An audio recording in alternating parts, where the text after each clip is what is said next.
Hey guys, my name is Aditya. I am back again with another video. आज के इस video में हम डिस्कस करने वाले हैं डिज़ाइन पैटर्न्स के बारे में। इस वीडियो को मैं टोटल 5 पॉइंट्स का आंसर करने वाला हूं। वो पॉइंट्स मैं आपको बता देता हूं। सबसे पहला पॉइंट्स रहेगा what is design pattern. Design patterns क्या होते हैं, मैं अपनी लैंग्वेज में आपको समझाने की कोशिश करूंगा।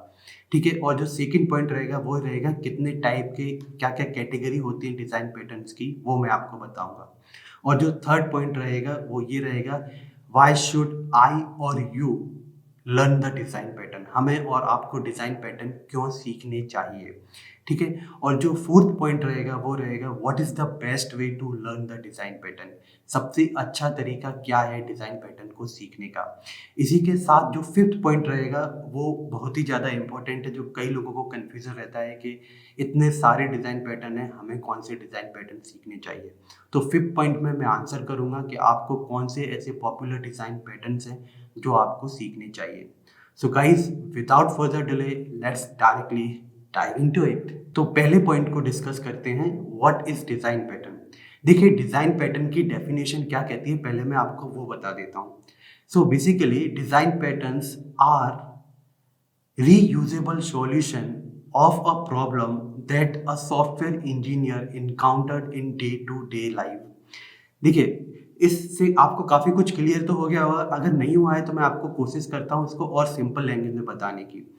सॉफ्टवेयर इंजीनियर्स जो होते हैं वो जब कोई सॉफ्टवेयर डेवलप करते हैं तो उन्हें उस सॉफ्टवेयर को डेवलप करने में कई प्रॉब्लम फेस होती हैं कि इस प्रॉब्लम को कैसे सॉल्व करें और इस तरीके से सॉल्व करें कि वो आसानी से फ्यूचर में एक्सटेंड हो सके, कोड को रीयूज़ कर सके, मेंटेनेबल हो हर चीज़ और इंडस्ट्री के स्टैंडर्ड के अकॉर्डिंग हो।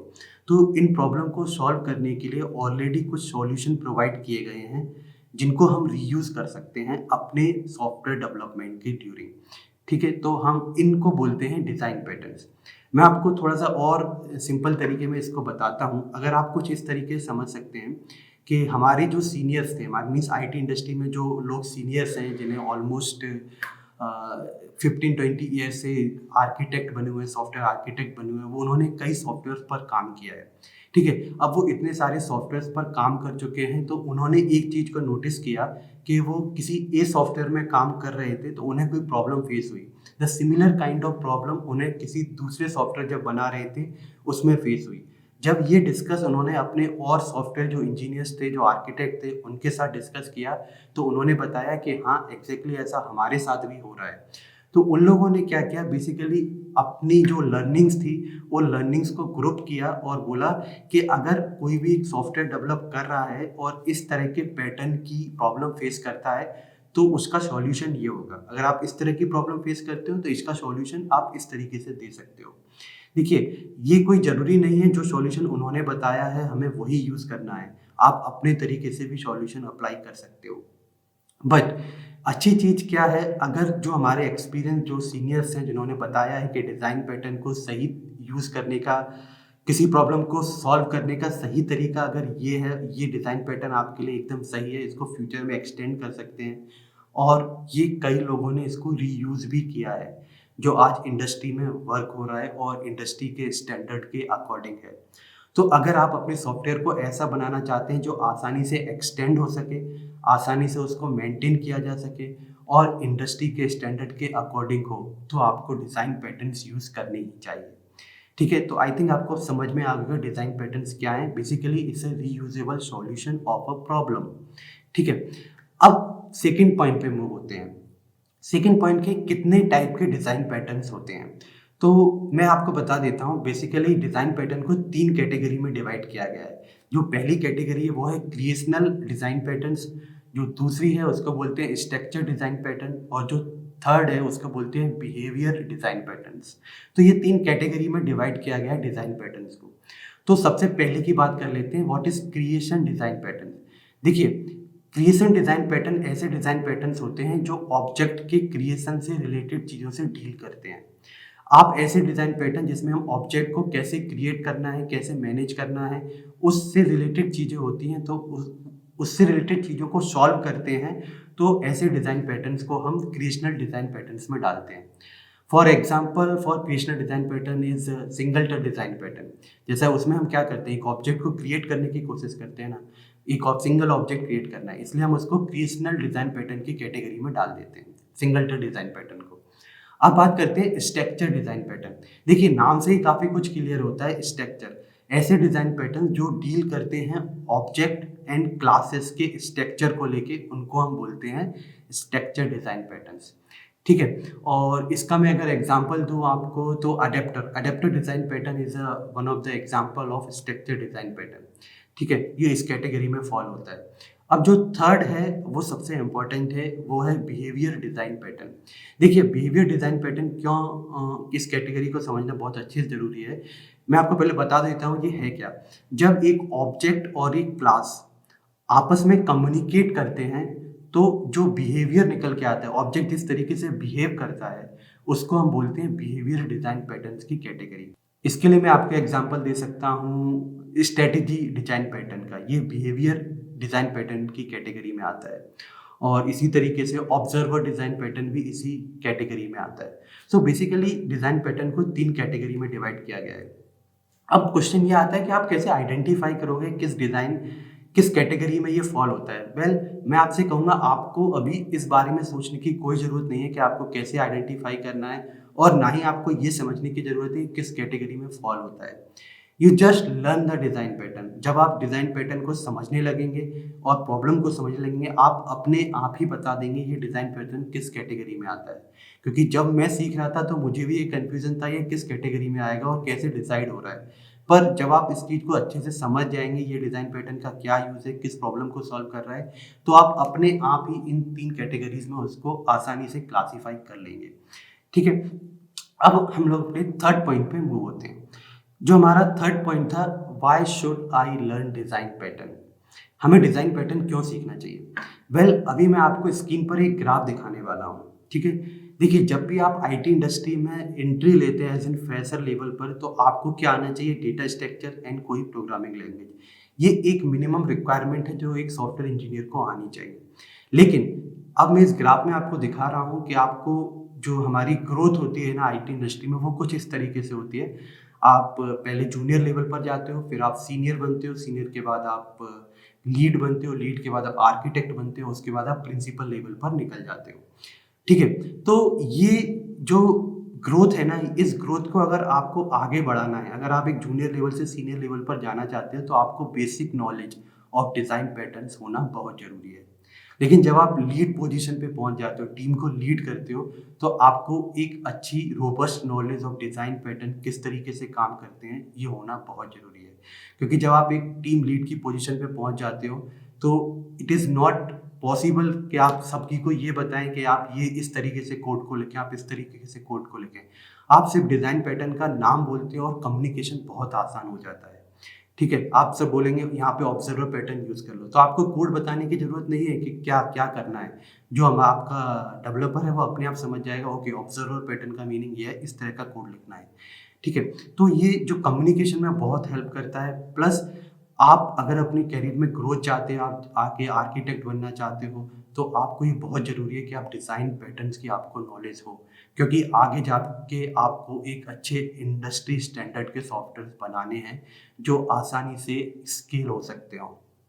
याद रखिए सॉफ्टवेयर वही अच्छा होता है जो आसानी से स्केल हो सकता है और इंडस्ट्री के स्टैंडर्ड्स के अकॉर्डिंग होता है।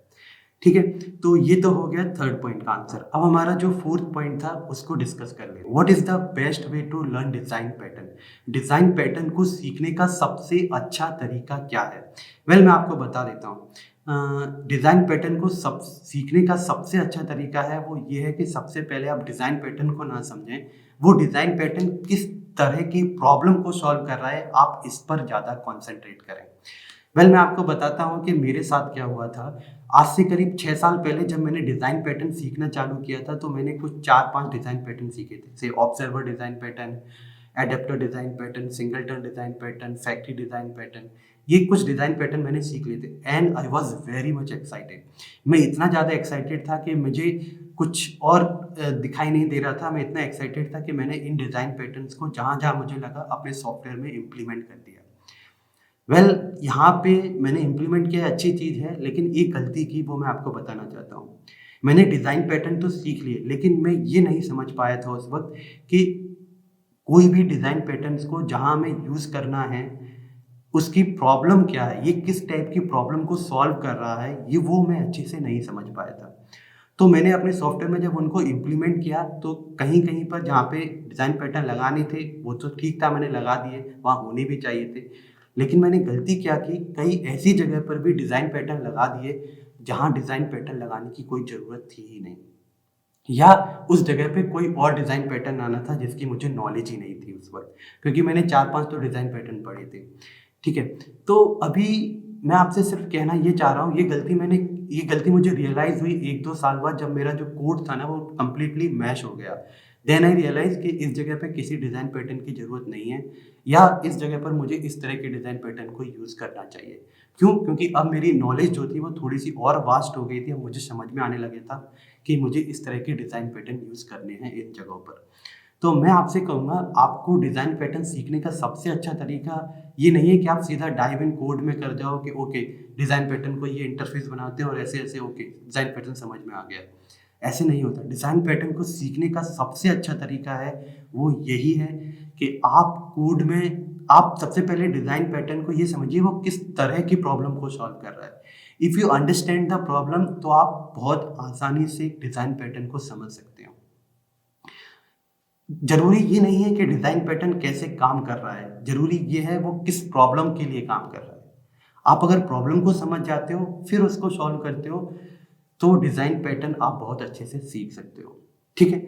अब 5th पॉइंट पे मूव होते हैं, जो कि है कि इतने सारे डिज़ाइन पैटर्न्स हैं, मुझे कौन-कौन से डिज़ाइन पैटर्न सीखने चाहिए। सबसे पहले तो कई लोगों को कन्फ्यूज़न ये होता है कि डिज़ाइन पैटर्न एक्चुअली हैं कितने?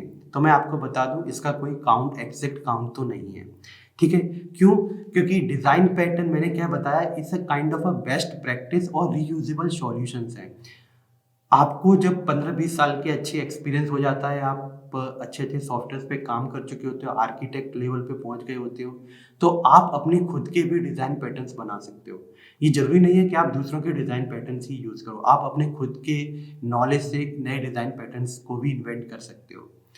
लेकिन इनिशियल लेवल पर आपको कौन से डिज़ाइन पैटर्न सीखने चाहिए, हम इस क्वेश्चन को बात करते हैं। तो मैं आपसे कहूँगा कुछ 15 से 20, मैं एक पूरी सीरीज़ बना रहा हूँ डिज़ाइन पैटर्न्स की, मैं आपको कुछ 15 से 20 डिज़ाइन पैटर्न्स बताऊँगा, जो सबसे ज़्यादा पॉपुलर हैं। अगर आप एज़ एन बिगिनर स्टार्ट कर रहे हो डिज़ाइन पैटर्न पर, तो आप ये 15 से 20 डिज़ाइन पैटर्न को आप समझ लीजिए। मैं लिस्ट भी आपको स्क्रीन पर दे दूँगा कि मैं कौन-कौन से डिज़ाइन पैटर्न को डिस्कस करने वाला हूँ।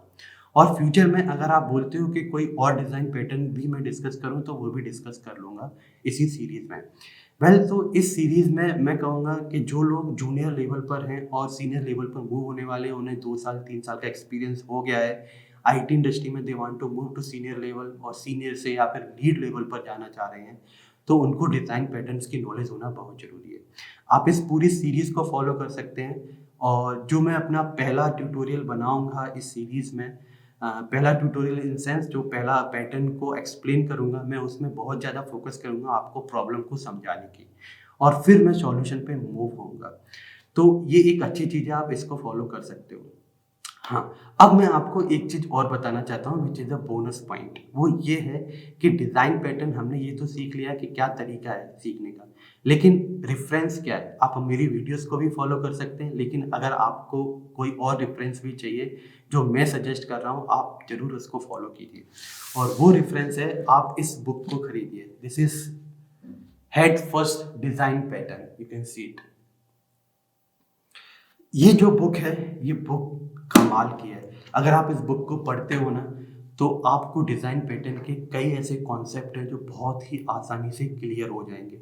इस बुक में इतनी अच्छी-अच्छी चीज़ें बताई गई हैं, जैसे कि आप जब इस बुक को पढ़ोगे तो ऐसा लगेगा नहीं कि आप कोई बुक पढ़ रहे हो। इट्स लाइक आप किसी के साथ इंटरैक्ट कर रहे हो।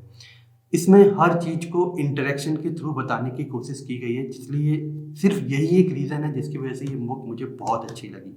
और अब आप जब इस बुक को पढ़ना चालू करोगे, तो इट्स नॉट ईज़ी कि आप इसको बीच में छोड़ दें। आपको ऐसा लगेगा क्यों ना और एक चैप्टर पढ़ा जाए कि और क्या बताया जा रहा है।